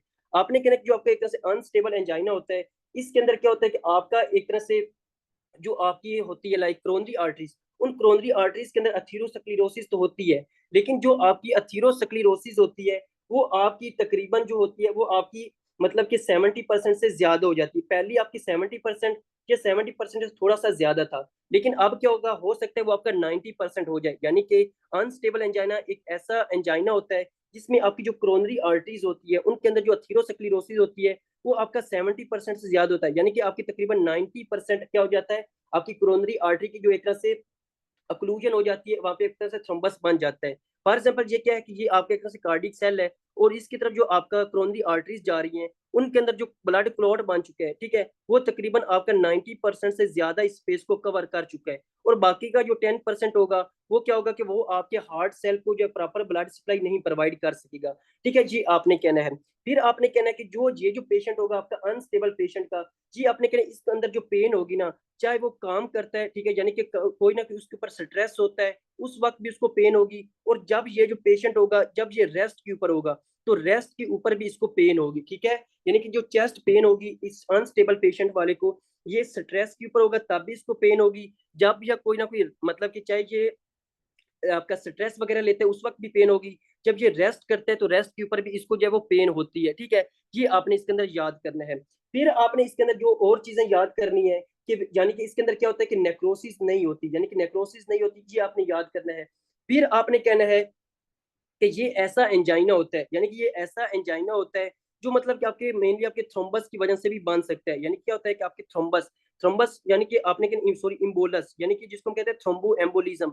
आपको पता है कि थ्रोम्बो एम्बोलिज्म क्या होता है, यानी कि जब एक आर्टरी के अंदर थ्रोम्बस बना पड़ा हो तो वो एक तरह से टूट के, यानी कि वहां से एक तरह से टूट के एक और दूसरी वेसल के अंदर आ जाए और उसको तकरीबन सारे का सारा ब्लॉक कर दे, तो उसको हम क्या कहते हैं, थ्रोम्बो एम्बोलिज्म। तो आपने कहना है ये थ्रोम्बो एम्बोलिज्म की वजह से भी हो सकता है। ठीक है, तो ये आपने इसके अंदर याद करना है। फिर आपने कहना है कि इसके अंदर और क्या चीजें हो सकती हैं। आपने कहना है कि ये जो आप जब हम इसके अंदर ईसीजी करवाएंगे, ठीक है, यानी कि जब हम इस पेशेंट की ईसीजी करवाएंगे तो ईसीजी के ऊपर हमें क्या मिलेगा। आपने कहना है कि ईसीजी के ऊपर हमें जो फाइंडिंग मिलेंगी वो होंगी आपकी एक तरह से एसटी सेगमेंट की डिप्रेशन। ठीक है, अब इसके अंदर हमें एसटी सेगमेंट की डिप्रेशन मिलेगी, ठीक है, उसके अंदर मिल भी सकती है नहीं भी मिल सकती, लेकिन इसके अंदर हमें क्या मिलेगा, आपकी जो एसटी सेगमेंट की जो डिप्रेशन है, ठीक है, वो हमें लाजमी यानी कि हमें मिलेगी। फिर जो आपके टी वेव की इन्वर्जन है, यानी कि जो आपकी टी वेव की जो इन्वर्जन है वो भी हमें मिल सकती है। ठीक है, ये आपने इसके अंदर लाजमी नोट करना है। और जो अनस्टेबल पेशेंट होता है, ठीक है, अनस्टेबल जो पेशेंट होता है इसको आप क्या क्या दे सकते हो, यानी कि आपने इसके अंदर जो है वो नाइट्रोग्लाइसरीन, जो मैंने आपको पहले बताई है कि आपको नाइट्रोग्लाइसरीन दे सकते हो। ठीक है, नाइट्रोग्लाइसरीन के अलावा आप और क्या दे सकते हो, आप एस्प्रिन वगैरह दे सकते हो। आप जो एक तरह से जो बीटा ब्लोकर्स होती हैं उन बीटा ब्लोकर्स को भी दे सकते हो। ठीक है, तो ये आपने इसके अंदर लाजमी याद करना है। फिर आपने कहना है कि जो आपका एक तरह से अनस्टेबल जो पेशेंट होता है इसमें जितने भी कार्डिक मार्कर, लाइक आपके जितने भी एंजाइना होते हैं इसके अंदर जो कार्डिक मार्कर्स होते हैं वो आपके एक तरह से नेगेटिव होते हैं। ये आपने इसके अंदर लाजमी याद करना है। फिर इसके अलावा आपने जो है इस अनस्टेबल के बारे में आपने सिर्फ यही चीजें याद करनी है कि इसके अंदर सारे का क्या सीन होता है। फिर हम आगे आते हैं और आगे जिसको डिस्कस करेंगे वो तो आपका एक तरह से आपका जो है वो प्रिंस मेटल एंजाइना। स्टेबल में मिलती है और अनस्टेबल में, हाँ बिल्कुल ऐसे ही है। स्टेबल में मिलती है और अनस्टेबल, क्या मतलब स्टेबल में क्या चीज मतलब, मीन स्टेबल में नहीं मिलती आपकी जो है एसटी सेगमेंट की डिप्रेशन या टी वेव इन्वर्जन, और अनस्टेबल में ये मिल भी सकती है और नहीं भी मिल सकती। तो ये आपने इसके अंदर नोट करना है। फिर इसके अलावा आपने और क्या क्या चीजें इसके अंदर आती हैं, फिर आपने इसकी ईसीजी करवा ली वो आपको पता चल गया, इसका जो ट्रीटमेंट वगैरह होता है वो क्या होता है वो आपको पता चल गया। ठीक है, ये आपका अनस्टेबल पेशेंट पे होता है कि आपका अनस्टेबल जो पेशेंट होता है उसके अंदर क्या सीन होता है। फिर और चीजें मतलब कि आपका जो मेन अब जो डिस्कस करते हैं वो होता है आपका प्रिंस मेटल एंजाइना, कि जो आपका प्रिंस मेटल एंजाइना होता है उसका क्या सीन होता है। आपका प्रिंस मेटल एंजाइना, देखो आपने कहा जो प्रिंस मेटल एंजाइना होता है ना, ये ऐसा एंजाइना होता है जो मेनली आपकी तंबाकू स्मोकिंग के साथ रिलेटेड होता है। बहुत ही इंपॉर्टेंट पॉइंट है कि कोई भी अगर पेशेंट है वो लंबे अरसे से तंबाकू स्मोकिंग कर रहा है या कोकेन वगैरह यूज कर रहा है, बुक में लिखा हुआ है कि स्टेबल में प्रेजेंट होती है एसटी डिप्रेशन। कौन सी आपकी पैथोमा पे लिखा हुआ है कि आपका क्या होता है कि वहाँ पे एसटी सेगमेंट की डिप्रेशन मिलती है, लेकिन जब आप पढ़ते हो लाइक कोई ना कोई दूसरी मेडिसिन की बुक पढ़ते हो ना, तो मेडिसिन की बुक के ऊपर लिखा हुआ है कि आप जब ये बुक उठाते हो आपकी दूसरी की अनवर मसूद की बुक अगर आपने पढ़ी हुई हो उसकी, ठीक है, तो मेडिसिन की वहां पे ये कंप्लीट लिखा हुआ है कि आपका क्या होता है कि एसटी सेगमेंट की डिप्रेशन जो होती है वो मोस्टली अब्सेंट होती है। वहां पे ये पूरी वर्ड लिखा हुआ है, लाइन लिखी हुई है कि mostly absent in these patient, यानी कि उसने स्टेबल एंजाइना का जो है वो बताया हुआ, फिर वो कहते हैं कि आपकी एसटी सेगमेंट डिप्रेशन और आपकी T wave inversion mostly absent in the stable angina patient. ठीक है, तो ये आपने लाजमी नोट करना है। बुक के ऊपर आपका यहाँ पे बेसिक के अंदर तो लिखा हुआ है, लेकिन जब आप फर्स्ट एड उठाते हैं तो फर्स्ट एड के ऊपर भी नहीं लिखा हुआ, वो कहते हैं इसके अंदर ईसीजी नहीं मिलती। और जब आप मेडिसिन की बुक पढ़ते हो तो मेडिसिन की बुक के अंदर भी यही लिखा हुआ है। तो ये आपने लाजमी नोट करना है, एक एक पॉइंट आपको क्लियर करवा रहा हूँ। अच्छा, फिर आते हैं आपका प्रिंस मेटल एंजाइना, कि प्रिंस मेटल एंजाइना का क्या सीन होता है। आपने कह रहे यार जी प्रिंस मेटल एंजाइना होता है ना, ये किसके साथ एसोसिएटेड होता है, ये आपका कोई ना कोई तंबाकू स्मोकिंग के साथ एसोसिएटेड होता है, या आपका कोई ना कोई पेशेंट है वो अल्कोहल वगैरह बहुत ज्यादा कंज्यूम करता है, अल्कोहल वगैरह बहुत ज्यादा पीता है, तो उससे ये मतलब कि आपका एसोसिएटेड होता है। या कोई ना कोई जो पेशेंट है वो आपका ट्रिप्टेंस लेता है, आपको पता है कि आपने हमें पढ़ा था कि जो आपका स्यूमर ट्रिप्टेन है, यानी कि जो आपका जो सीरोटोनिन के लेवल को ज्यादा करते हैं और वो आपकी वेजो कंस्ट्रिक्शन करवाते हैं, और वेजो कंस्ट्रिक्शन की वजह से आपको प्रिंस मेटल एंजाइना होता है। जी आपने लाजमी इसके अंदर जो है वो नोट करनी है कि प्रिंस मेटल एंजाइना आपके तंबाकू स्मोकिंग वाले पेशेंट में, अल्कोहल या कोई ना कोई जो आपकी सेरोटोनिन एगोनिस्ट ले रहा है उसके अंदर हमें जो है वो आपका प्रिंस मेटल एंजाइना मिल सकता है। फिर आपने एक इंपॉर्टेंट बात जो इसके अंदर याद रखनी है, प्रिंस मेटल के अंदर ना, इसके अंदर आपकी तीनों की जो आपकी तीन लेयर्स है ना, पूरी तीनों लेयर्स आपकी इन्वॉल्व होती हैं। ठीक है, आपकी तीनों लेयर इन्वॉल्व होती हैं। और जब आपकी तीनों लेयर इन्वॉल्व हो जाती है तो आपने कहना इसके अंदर हम देखेंगे आपकी एस टी सेगमेंट की एलिवेशन। क्या हम देखेंगे? आपने कहना कि हम इसके अंदर एक तरह से एस टी सेगमेंट की एक तरह से एलिवेशन देखेंगे। जी आपने लाजमी और लाजमी नोट करना है।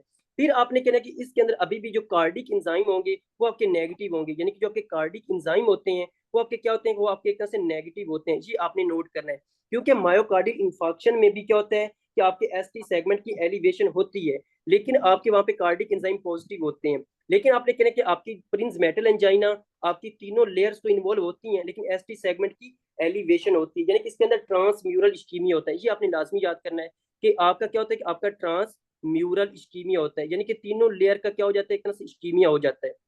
अब इसके अंदर क्या होता है, इसके अंदर ये होता है कि ये आपके जो कार्डिक सेल होते हैं ना, इसकी तरह जो क्रोनरी आर्टरी जा रही होती है, ठीक है, जो क्रोनरी आर्टरी जा रही होती है उसका क्या हो जाता है, उसका एक तरह से वेजोस्पाज्म हो जाता है। यानी कि उसके तीनों जो लेयर होते हैं उसका क्या हो जाता है, उसका एक तरह से वेजोस्पाज्म हो जाता है।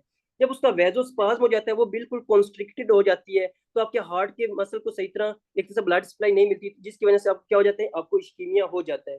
अब ये जो आपका जो प्रिंस मेटल एंजाइना का जो पेशेंट होगा ना, ये आएगा आपके पास सेम इसी तरह, यानी कि जिस तरह उसको क्या हो रहा है, उसको जो जनाब जैसे अनस्टेबल पेशेंट का आता है, लाइक उसको चाहे वो रेस्ट करे, चाहे कोई ना कोई मतलब कि उसके ऊपर डिप्रेशन वगैरह हो, ठीक है, उस वक्त उसको पेन होगी। लेकिन ये जो पेन होती है ना आपकी इसकी ट्रांसम्यूरल की, ये आपने याद करना एक वर्ड होता है एपिसोडिक, ठीक है, यानी कि इसको जो है वो एपिसोडिक चेस्ट पेन होगी, यानी कि कभी इसको हो जाएगी पेन, यानी कभी इसको चेस्ट पेन बहुत ज्यादा होगी, कभी चेस्ट पेन खत्म हो जाएगी, कभी इसको चेस्ट पेन बहुत ज्यादा होगी, कभी खत्म हो जाएगी। तो जब भी आप अपने मतलब कि क्वेश्चन के अंदर देखो कि पेशेंट को एपिसोडिक चेस्ट पेन हो रही है और वो अनरिलेटेड टू एक्सर्शन है, यानी कि उसको एपिसोडिक चेस्ट पेन हो रही है और अनरिलेटेड टू एक्सर्शन है, तो आपने प्रिंस मेटल एंजाइना को पिक करना है। ये बहुत इंपॉर्टेंट लाइन है कि प्रिंस मेटल एंजाइना में तीनों लेयर्स का स्पाज्म होता है।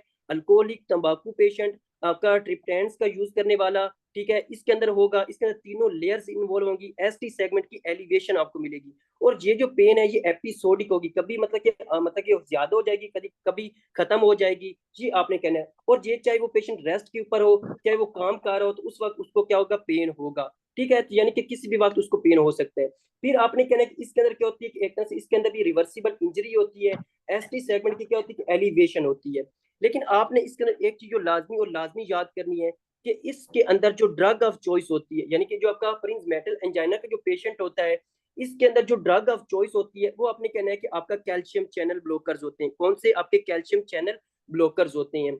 आपके जो नाइट्रेट्स वगैरह होते हैं ना, वो आप नाइट्रेट्स देते तो हो, लेकिन वो आपके कोई खास काम नहीं करते। मेनली आपके जो कैल्शियम चैनल ब्लॉकर्स होते हैं, यानी कि नाइट्रेट्स आप दे सकते हो कैल्शियम चैनल ब्लॉकर के साथ, लेकिन जो आपके नाइट्रेट आपके मेनली जो आपके कैल्शियम चैनल ब्लॉकर ही होते हैं। लेकिन आपने याद करना है कि जो आपका प्रिंस मेटल एंजाइना का जो पेशेंट होता है ना, इसको आपने कभी भी एस्प्रीन नहीं देनी, इसको आपने एस्प्रीन नहीं देनी। आपने इसको बीटा जो ब्लॉकर्स होते हैं, ठीक है, जो बीटा ब्लॉकर्स होते हैं वो भी आपने नहीं देने। अब वजह क्या है कि हमने इसको एस्प्रीन या बीटा ब्लॉकर नहीं देनी? आपको पता है कि जो आपके प्रोस्टाग्लैंडिन्स होते हैं, प्रोस्टाग्लैंडिन क्या करते हैं, वेजो डायलेशन करवाते हैं, ऐसे ही है ना, प्रोस्टाग्लैंडिन्स आपकी वेजो डायलेशन करवाते हैं। तो अब इस बेचारे के अंदर पहले ही वेजो कंस्ट्रिक्शन हुई पड़ी है, तो जब हम इसको एस्प्रीन देंगे तो ये प्रोस्टाग्लैंडिन्स के काम को खत्म कर देंगे, ठीक है, तो आपकी वेजो कंस्ट्रिक्शन हो जाएगी। आपने याद करना है कि जब आप एस्प्रीन देते रहते हो पेशेंट को एक लंबे अरसे तक, जब बहुत ज्यादा एस्प्रीन देती हो तो ये आपको वेजो कंस्ट्रिक्शन करवाती है। ये क्या करवाती है? आपको वेजो कंस्ट्रिक्शन करवाती है। तो आपने कहना प्रिंस मेटल एंजाइना के अंदर हमने एस्प्रीन नहीं देनी।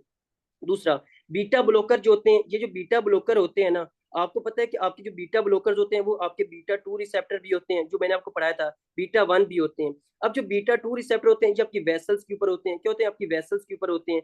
तो आपने कहना है कि और जब ये वेसल के ऊपर होते हैं, ये वेसल की रिलैक्सेशन करवाते हैं, यानी कि वेजो डायलेशन करवाते हैं। तो आपने कहना है कि जब हम बीटा ब्लॉकर्स देंगे तो आपकी वेसल की कॉन्स्ट्रिक्शन हो जाएगी। तो इस कंडीशन के अंदर भी आपकी जो बीटा ब्लॉकर्स हैं वो कॉन्ट्रा इंडिकेटेड है। ठीक है, अगर आपके एग्जाम में क्वेश्चन है, एक पेशेंट हमारे पास आता है और उसकी जो हिस्ट्री है वो कुछ यूं है कि वो बहुत ज्यादा तंबाकू वगैरह यूज करता है, अल्कोहल का यूज करता है, या आपके सेरोटोनिन का यूज बहुत ज्यादा करता है। फिर हमने जब उसको जो है वो बहुत ज्यादा चेस्ट पेन हो रही थी, हमने ईसीजी करवाई, ईसीजी के ऊपर हमें एसटी सेगमेंट की एलिवेशन मिली और हमें कार्डिक एंजाइम जो है वो नेगेटिव मिली। और उसको सबसे इंपॉर्टेंट बात कि उसको एपिसोडिक चेस्ट पेन होती है और अनरिलेटेड टू एक्सर्शन है, चाहे वो बैठा हो या कोई काम कर उस वक्त उसको पेन हो रही होती है। ठीक है, तो अब मुझे ये बताएं उसके अंदर जब कौन सा इस्कीमिया हो सकता है, तो आपने कहना इसको प्रिंस मेटल एंजाइना हो सकता है। फिर आपसे पूछे कि इसके अंदर ड्रग ऑफ चॉइस क्या, आपने कहना कैल्शियम चैनल ब्लॉकर, उसके साथ आप कौन सी दे सकते हो, आपने कहना नाइट्रेट्स हम ऐड कर सकते हैं, लेकिन हमने इसके अंदर एस्पिरिन और बीटा ब्लॉकर्स नहीं देने, जबकि हमने स्टेबल एंजाइना में पढ़ा था कि हमने उसके अंदर एस्पिरिन और बीटा ब्लॉकर दे सकते हैं। ये आपने इसके अंदर लाजमी और लाजमी रूल आउट करना है कि इसके अंदर सारे का सारे का क्या सीन होता है। ठीक है, तो यहाँ तक था आपका एक तरह से तीनों की तरह एंजाइना। देखिए यहाँ पर अब मैं आपको कुछ पॉइंट्स लिखवाता हूँ जो आपको लाजमी पता होने चाहिए इनके बारे में। देखिए जब भी आपके पास अगर कोई पेशेंट आता है, ठीक है, जब भी आपके पास कोई पेशेंट आता है, ये हमने जितने भी ये पढ़े हैं ना कि आपके एंजाइना वगैरह, हालांकि एंजाइना में हम आपका सबसे पहले नाइट्रेट्स नहीं देते, क्योंकि नाइट्रेट्स की वजह से आपको जब वो एक तरह से आपका जो क्रोनरी आर्टरी स्टील सिंड्रोम हो जाता है, यानी कि आपको जो इसके साइड इफेक्ट मिलते हैं, और आपके नाइट्रेट्स की वजह से आपको बहुत सारा जो आपका हो सकता है जो पेशेंट होता है उसका एंजाइना ज्यादा हो जाए, ये हम पढ़ेंगे। आपने कहना है कि हम कहते तो हैं कि जनाब हम नाइट्रेट्स देंगे एंजाइना के अंदर पहली ड्रग, तो ये ऐसा मतलब कि हम नाइट्रेट्स डायरेक्टली नहीं देती, हम पहले उसके अंदर देते हैं मॉर्फिन। ठीक है, आईवी मॉर्फिन देते हैं, आईवी मॉर्फिन हम देंगे तो उसकी जो पेन होगी वो पेन कम हो जाएगी। ठीक है, यानी कि हम क्या देंगे, हम उसके अंदर मॉर्फिन देंगे, पहली असल में चॉइस ये होती है। फिर हम उसके अंदर क्या देते हैं, हम उसके अंदर ऑक्सीजन देते हैं, क्योंकि मॉर्फिन देने से उसकी चेस्ट पेन ठीक हो जाएगी, ऑक्सीजन देने से जो ऑक्सीजन की डिमांड है वो भी पूरी हो जाएगी। फिर हम तीसरे नंबर के ऊपर जो है उसको नाइट्रेट्स देते हैं। ठीक है, तीसरे नंबर पे उसको नाइट्रेट्स देते हैं, फिर हम उसको एक तरह से एस्पिरिन देते हैं। अब ये चीज इसका पूरा जो प्रोटोकॉल होता है ना ये होता है, इसको हम याद करते हैं आपकी मूना के नाम से, यानी कि जो मूना होती है उसके नाम से हम याद करते हैं। यानी कि जब भी पेशेंट हमारे पास इस चेस्ट पेन का आता है ना, तो हम इसको क्या देते हैं, हम सबसे पहले उसको आईवी मॉर्फिन देते हैं। क्या देते हैं, हम उसको आईवी मॉर्फिन देते हैं। और हमने पढ़ा था कि जो ओपियोइड्स होते हैं, जो आपके पेन किलर होते हैं, उससे मॉर्फिन भी आती है, तो हम उसकी चेस्ट पेन को ठीक करेंगे। पहला तो उसको चेस्ट पेन हो रहा था ना, तो हम चेस्ट पेन को ठीक करेंगे। उसकी ब्लड सप्लाई कम होने की वजह से उसको ऑक्सीजन कम मिल रही थी ना, तो हम उसको दूसरे नंबर पे हम उसको ऑक्सीजन देंगे। फिर हम उसकी वेसल्स को डायलेट करेंगे, उसके लिए हम क्या करेंगे, हम उसको नाइट्रेट्स देंगे। क्या देंगे, हम उसके एक तरह से नाइट्रेट्स देंगे। ठीक है, ये आपने कहना है। फिर जो लास्ट पे हमने क्या देनी है, अगर वो पेशेंट स्टेबल एंजाइना का है तो हम उसको एस्पिरिन देंगे। क्या देंगे, एस्पिरिन देंगे। तो ये आपने लाजमी प्रोटोकॉल को फॉलो फॉलो करना है कि हमने इस पेशेंट के अंदर जो उसको कैसे कैसे ठीक करना है। ठीक है, तो ये आपको पता होना चाहिए। फिर हम आगे आते हैं और आगे डिस्कस करते हैं कुछ और पॉइंट्स। देखिए आपने कहना है, अगर आपके पास कोई भी पेशेंट आ जाता है, ठीक है, कोई भी पेशेंट आ जाता है, उसको क्या, उसको परसिस्टेंट चेस्ट पेन हो रही हो, यानी कि उसको जो है वो बहुत ज्यादा जो है वो चेस्ट के अंदर पेन हो रही हो एक बार, उसके साथ उसको हाइपर टेंशन भी हो, ठीक है, उसके साथ क्या, उसको हाइपर टेंशन भी हो, और साथ उसको हार्ट फेलियर हो रहा हो, क्या हो रहा हो, उसको हार्ट फेलियर हो रहा हो, तो आपसे कोई पूछे इसके अंदर हम उसको कौन सी ड्रग देंगे, तो आपने कहना है आईवी नाइट्रोग्लाइसरीन। ठीक है, क्या देंगे, हम उसको एक तरह से आईवी नाइट्रोग्लाइसरीन यानी कि नाइट्रेट्स देंगे। उसको चेस्ट पेन हो रही हो, उसको हाइपर टेंशन हो रहा हो, उसको हार्ट फेलियर हो रहा हो, तो हमने इस कंडीशन के अंदर हम क्या करेंगे, हम उसको आईवी नाइट्रोग्लाइसरीन देंगे। ठीक है, तो ये आपने याद रखना है। फिर आपने कहना है, अगर हमारे पास कोई पेशेंट आ जाए, ठीक है, अगर हमारे पास पेशेंट आ जाए, उस पेशेंट को क्या हो, उस पेशेंट को क्या हो, एक तरह से हाइपोटेंशन हो, यानी कि एक पेशेंट हमारे पास आता है, उसको हाइपोटेंशन है, ठीक है, हाइपोटेंशन है, प्लस उसको क्या है, उसको एक तरह से जो है वो एक तरह से आपका जो है वो चेस्ट पेन हो रहा है। ठीक है, यानी कि उसको चेस्ट पेन हो रही है, हाइपोटेंशन भी है, चेस्ट पेन भी हो रही है, प्लस उस पेशेंट को क्या हो रहा है, उसको एओर्टिक स्टीनोसिस भी है, हमने मरमर पढ़े है ना, एओर्टिक स्टीनोसिस भी है। और एओर्टिक स्टीनोसिस में जो है वो एक कार्डिक आउटपुट कम हो जाता है, हमें हमें पता है। यानी कि एक पेशेंट हमारे पास आता है, उसको क्या है, हाइपोटेंशन है, चेस्ट के अंदर पेन है, एओर्टा का जो आपका एओर्टिक वाल्व उसकी स्टीनोसिस हो चुकी है।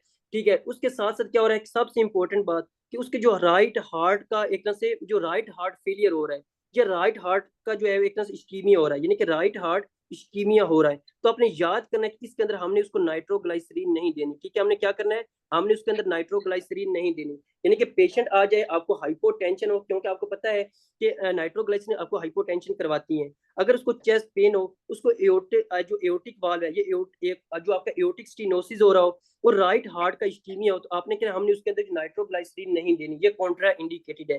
ठीक है, ये आपने लाजमी और लाजमी याद करना है। फिर आपने जो तीसरा पॉइंट इंपॉर्टेंट इसके अंदर लिखना है, आपने लिखना है कि जब भी हमारे पास पेशेंट आ जाए, ठीक है, जब भी हमारे पास पेशेंट आ जाए, उस पेशेंट को क्या हो कि बहुत ज्यादा चेस्ट पेन हो रही हो, ठीक है, ओनली परसिस्टेंट चेस्ट पेन, यानी कि अगर हमारे पास पेशेंट आ जाए ना, उसको सिर्फ और सिर्फ क्या हो रहा है, आपके जो है वो चेस्ट पेन बहुत ज्यादा हो रही हो, तो इसके अंदर आपने जो ड्रग ऑफ चॉइस पिक करनी है, आपने कहना आईवी मॉर्फिन, ठीक है, कौन सी, जो आईवी मॉर्फिन होती है, जो मैंने आपको पहले बताया, ये आपने उसको देनी है, ये आपने लाजमी याद करना है, ये पॉइंट्स बहुत ही इंपॉर्टेंट है, तो आपने इसको जो है वो लाजमी डिफ्रेंशिएट करना है। तो आपने अगर उसको चेस्ट पेन हो रही है तो आपने आईवी मॉर्फिन को पिक करना है। फिर अगर आपके पास एक पेशेंट आ जाता है, ठीक है, एक पेशेंट आ जाता है, उस पेशेंट को क्या है, उस पेशेंट को एक तरह से अनस्टेबल ब्रेडिकार्डिया, यानी कि पेशेंट है, उसको आपका एक तरह से जो है वो बहुत ज्यादा ब्रेडिकार्डिया हो रहा है।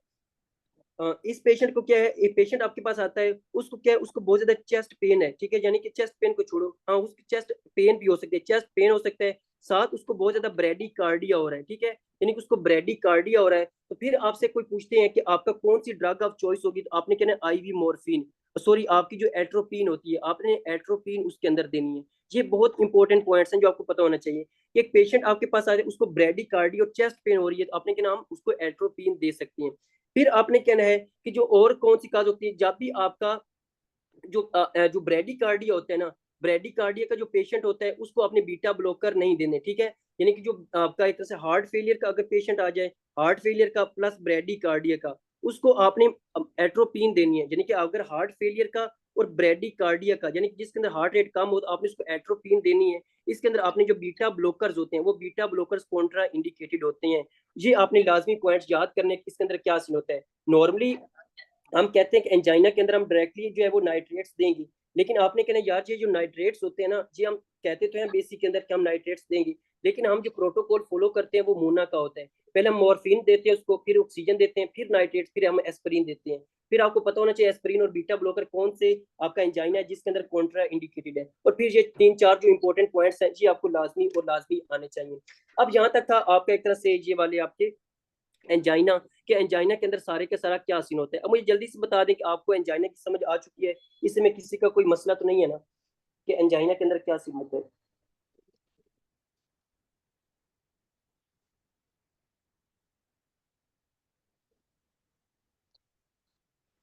राइट हार्ट इस्कीमिया में नाइट्रोग्लिसरीन नहीं लेते। हाँ, राइट हार्ट इस्कीमिया में आपने कहना है जब भी आपको राइट हार्ट का इस्कीमिया होता है, उसके अंदर आपने नाइट्रोग्लाइसरीन नहीं देनी, ये आपने लाजमी नोट करना है कि इसके अंदर सारे का सारा क्या सीन होता है। तो यहाँ तक था आपका एंजाइना, और एंजाइना को किस तरह पेशेंट आते हैं, फिर आपने उसको कैसे करना है, ईसीजी वगैरह, ठीक है, वो आपको लाजमी आनी चाहिए। अब हम जिसको डिस्कस करते हैं वो हम वापस आते हैं, जो हमारा रह गए थे एक दो आपका जो मरमर्स रहते थे, ठीक है, उस मरमर्स को हम डिस्कस कर लेते हैं जल्दी से, उसको हम देखते हैं कि उसके अंदर क्या सीन होता है। जो हमारे पास एक मरमर्स रह गया था वो क्या था आपका, एक तरह से जो माइट्रल वाल्व प्रोलैप्स का मरमर था। कौन सा मरमर था आपका, एक तरह से माइट्रल वाल्व प्रोलैप्स, कि आपका माइट्रल वाल्व प्रोलैप्स के अंदर जो है वो मरमर्स होते हैं। देखो माइट्रल वाल्व प्रोलैप्स के बारे में आपको पता है कि आपका क्या होता है, कि फॉर एग्जांपल ये आपका क्या है, कि ये आपका ऊपर है आपका एक तरह से राइट आपका लेफ्ट एट्रियम, नीचे आपका लेफ्ट वेंट्रिकल्स है। तो माइट्रल वाल्व प्रोलैप्स के अंदर क्या होता है कि आपके जब भी आपका क्या होता है, जो आपके मसल डैमेज होते हैं, ठीक है, यानी कि जो आपके कोर्डे टेंडनी होते हैं, ये बहुत ही इंपॉर्टेंट पॉइंट है कि जब भी आपके क्या होते हैं कि जो आपके कोर्डे टेंडनी होती हैं, जब मैंने कहा था ना कि पेपलरी मसल होते हैं और कोर्डे टेंडनी होती हैं, तो जब आपके पेपलरी मसल डैमेज होते हैं तो आपको रीगर्जिटेशन होती है, और जब आपके कोर्डे टेंडनी रप्चर हो जाते हैं तो आपको क्या होती है, आपके माइट्रल वाल्व की प्रोलैप्स हो जाती है। जब भी आपके एग्जाम के अंदर क्वेश्चन आएगा ना माइट्रल वाल्व प्रोलैप्स के बारे में, वो आपको कोर्डे टेंडनी, इस बात को आपने नोट करना है कि जब भी आपके एग्जाम के अंदर क्वेश्चन आएगा ना माइट्रल वाल्व प्रोलैप्स के बारे में, दो चीजें उसने लाजमी मेंशन की होगी। कौन सी दो चीजें उसने मेंशन की होगी, एक चीज जो वो कहेगा कि जो आपका कोर्डे टेंडनी है, यानी कि जो आपका कैसे कोर्डे टेंडनी है ना, वो कोर्डे टेंडनी रप्चर हो चुका है, ठीक है, यानी कि जो कोर्डे टेंडनी है वो आपके एक तरह से रप्चर हो चुका है। पेपलरी मसल और कोर्डे टेंडनी मैंने आपको बताया था।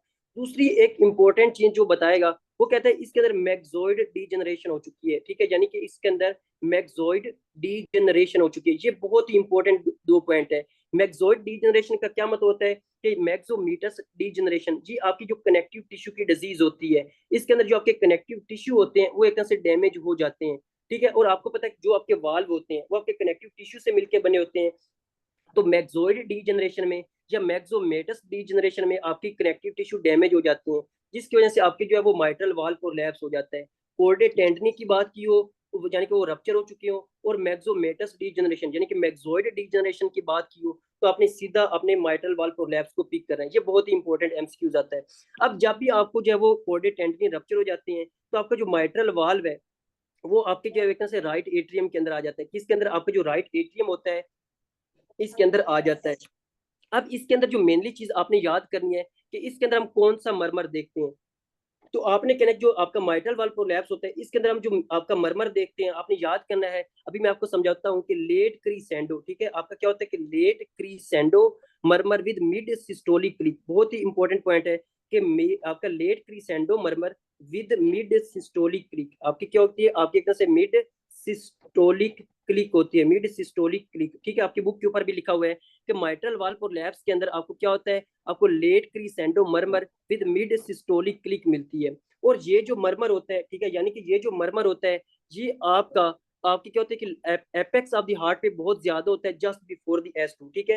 यानी कि आपने दूसरी पॉइंट इसके अंदर लिखने के लाउडेस्ट होता है कहाँ पे? आपका at apex of the heart, यानी कि जो आपकी हार्ट की एपेक्स होगी वहां पे आपको लाउडेस्ट सुनाई देगा। और ये क्या होगा कि आपकी जो just before the S two sound produce होने से पहले पहले थोड़ा सा पहले आपको सुनाई देगा। ये बहुत ही इंपॉर्टेंट है, मैं अभी आपको समझा, just before the S two, ठीक है। यानी कि माइट्रल वाल्व प्रोलैप्स के बारे में आपने याद करना है कि इसके अंदर लेट क्रीसेंडो मरमर होता है विद मिड सिस्टोलिक क्लिक, और ये आपको एपेक्स ऑफ द हार्ट पे लाउडेस्ट सुनाई देता है और S2 से पहले सुनाई देता है, ठीक है। ये आपने इसके अंदर कहना है। यानी कि फॉर एग्जांपल अभी आपको पता है ना कि आपका क्या होता है S1 साउंड प्रोड्यूस होती है, फिर उसके अलावा फिर उसके बाद S2 साउंड प्रोड्यूस होती है, फिर आपकी दोबारा से S1 साउंड प्रोड्यूस होती है। अब इसके दरमियान क्या होता है? आपके एक तरह से डायस्टोल होता है, ठीक है, क्या होता है? डायस्टोल होता है। और इसके दरमियान क्या होता है? आपका सिस्टोल होता है। अब इसमें क्या है कि आपकी एक तरह से मिड सिस्टोलिक क्लिक, ये भी बहुत इंपॉर्टेंट पॉइंट है। देखो जब भी आपके एग्जाम के अंदर तीन इंपॉर्टेंट चीजें आएंगी ना, कोर्डेट टेंडनी का रप्चर, मैक्सोइड डीजनरेशन और मिड सिस्टोलिक क्लिक, आपने माइट्रल वाल्व प्रोलैप्स को जो है वो चुन लेना है, पिक कर लेना है। ये बहुत ही इंपॉर्टेंट है क्योंकि इन इसी के अंदर हम ये चीजें तीनों देखते हैं। अब इसके अंदर क्या होता है कि जो आपका क्या होता है कि जब S1 और S2 साउंड प्रोड्यूस हो रही होती है ना, लाइक आपका जो है वो सिस्टोल हो रहा होता है, ठीक है। जब आपका सिस्टोल हो रहा होता है तो क्या होता है कि सिस्टोल के दरमियान में जहाँ पे आपके क्या मिलती है? आपको एक तरह से बहुत सारी एक हार्श यानी कि एक लाउडर साउंड सुनाई देती है, ठीक है। आपको क्या सुनाई देती है? एक बहुत ही लाउडर साउंड सुनाई देती है, जो कि आपका क्या होता है कि S2 साउंड प्रोड्यूस होने से थोड़ी सी पहले खत्म हो जाती है। यानी कि S1 साउंड प्रोड्यूस हो चुकी होगी और आपका क्या हो रहा होगा? सिस्टोल हो रहा होगा और S1 और S2 के दरमियान एक लाउडर साउंड सुनाई देगी जस्ट बिफोर द S2। क्या आपने कहना है कि just after the S2, sorry आपने कहना है जस्ट बिफोर द S2 या जस्ट आफ्टर द S1। ये आपने कहना है कि आपकी क्या होती है? Loudest at apex of the heart just before the S2, यानी कि S2 प्रोड्यूस होने से थोड़ा सा पहले आपकी ये लाउडेस्ट साउंड सुनाई देती है। अब ये क्या होता है कि आप मिड पे होती है, यानी कि सिस्टोल के मिड के ऊपर होती है, तो इसी वजह से आपने कहना है कि ये आपकी क्या होती है? आपकी मिड सिस्टोलिक क्लिक होती है। तो उसमें क्या होता है कि आपकी लेट क्रिसेंडो, और इसमें डी क्रिसेंडो नहीं होता, यानी कि एकदम से हार्श साउंड प्रोड्यूस होगी फिर खत्म हो जाएगी, फिर जब दोबारा आपसे डायस्टोल होगा फिर आपकी मिड सिस्टोलिक क्लिक होगी फिर खत्म हो जाएगी। तो हमें जो क्रिसेंडो और डी क्रिसेंडो मिलता है ना, जो क्रिसेंडो और डी क्रिसेंडो मिलता है वो हमें आपको पता है एओर्टिक स्टीनोसिस के अंदर मिलता है। लेकिन क्या होता है कि जो आपकी दूसरी होती है late crescendo murmur, late crescendo murmur with mid systolic click, और वो एपेक्स ऑफ द हार्ट हो जस्ट बिफोर द S2, तो आपने कहना ये माइट्रल वाल्व प्रोलैप्स के अंदर हमें देखने को मिलता है, ठीक है। अभी तक यहाँ तक आपको ये जितने पॉइंट्स लिखाए हैं ये आपको जो है वो लाजमी पता होना चाहिए।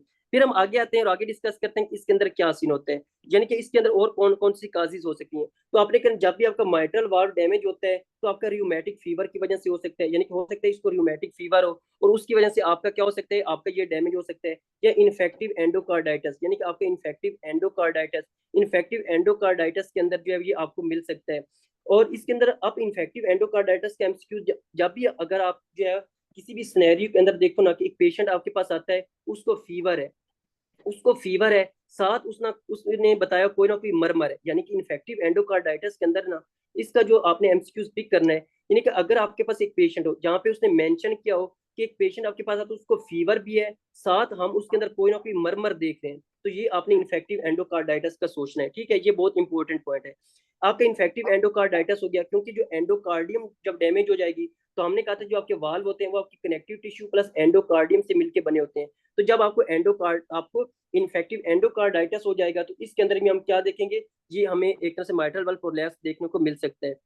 और दूसरी इंपॉर्टेंट बात जो मैंने आपको पहले ही बता दी थी कि कोर्डे का रप्चर, यानी कि कोर्डे टेंडनी का रप्चर प्लस आपका जो मैक्सोमेटस रीजनरेशन होती है, ये इसके अंदर आती है। ठीक है, ये आपने लाजमी याद रखना है। आपने कहना है कि जो माइट्रल वाल प्रोलैप्स है,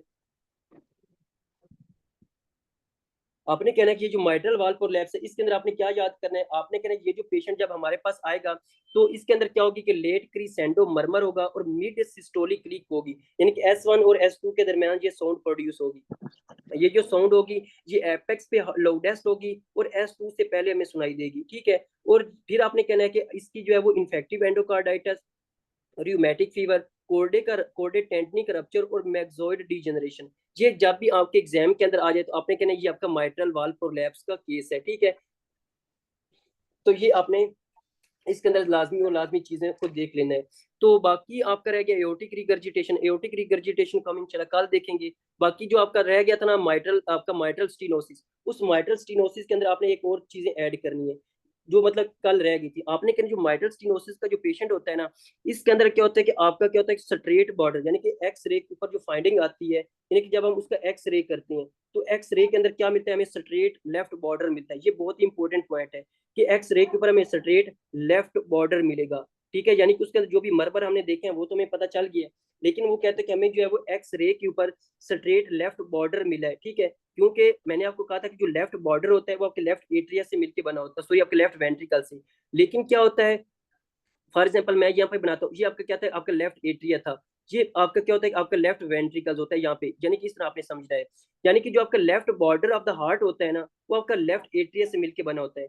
लेकिन जब आपका माइट्रल स्टीनोसिस होती है तो आपके लेफ्ट एट्रिया के अंदर इतना ज्यादा ब्लड आ जाता है तो ये बाहर की तरफ बल्ज आउट हो जाता है, इस तरह बाहर की तरफ आ जाता है। तो जब हम एक्स रे करवाते हैं तो एक्स रे के ऊपर हमें स्ट्रेट लेफ्ट बॉर्डर मिलता है, यानी कि वो बिल्कुल स्ट्रेट हो जाता है।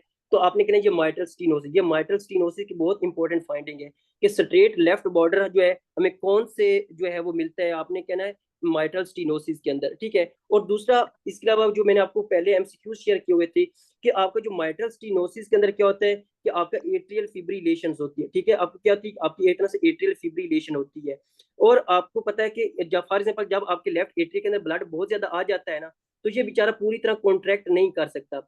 जब ये पूरी तरह कॉन्ट्रैक्ट नहीं कर सकता तो ऊपर से इसको जो एस से नोड से या कंडक्टिव सिस्टम से एक तरह से जो है वो एक तरह से इम्पल्स तो आ रही है ना, तो ये एक तरह से जो है एबनॉर्मल इसका हार्ट रेट इंक्रीज हो जाएगा, जिसको हम कहते हैं अरिदमी। आपने याद रखना है कि जब आपके लेफ्ट एट्रिया के अंदर ब्लड बहुत ज्यादा आ जाता है वो जो है वो प्रॉपर कॉन्ट्रैक्ट नहीं कर सकता। जब वो प्रॉपर कॉन्ट्रैक्ट नहीं करता तो उसका एक तरह से कॉन्ट्रैक्टिलिटी तो खत्म हो जाती है, लेकिन आपका हार्ट रेट बहुत ज्यादा हो जाता है, जिसको हम कहते हैं एट्रियल फिब्रिलेशन।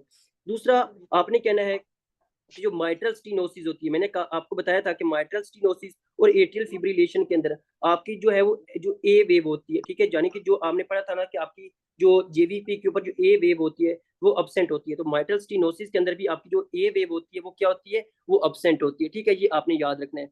फिर आपने कहना है कि क्या होता है ऑर्टनर सिंड्रोम, भी मैंने आपको बता दिया था। और हीमोपटेसिस, यानी कि उसको क्या होगा, उसको एक तरह से जो आपका स्पूटम होगा उसके अंदर जो है उसको ब्लीडिंग वगैरह आपको देखने को मिलेगी। और आपका क्या होता है कि आपका जो ऑर्टनर सिंड्रोम होता है, ठीक है, मैंने आपको कल ऑर्थोपनिया बताया था इसके अंदर। ठीक है, ऑर्थोपनिया बताया था, सॉरी ऑर्थोपनिया मैंने बताया था आपका माइट्रल रीगर्जिटेशन के अंदर। तो आपने कहना इसके अंदर हम क्या देखेंगे, हम ऑर्टनर सिंड्रोम देखेंगे। और ऑर्टनर सिंड्रोम आपको पता है कि जब भी आपको क्या हो जाता है, आपके लेफ्ट एट्रिया की इनलार्जमेंट हो जाती है।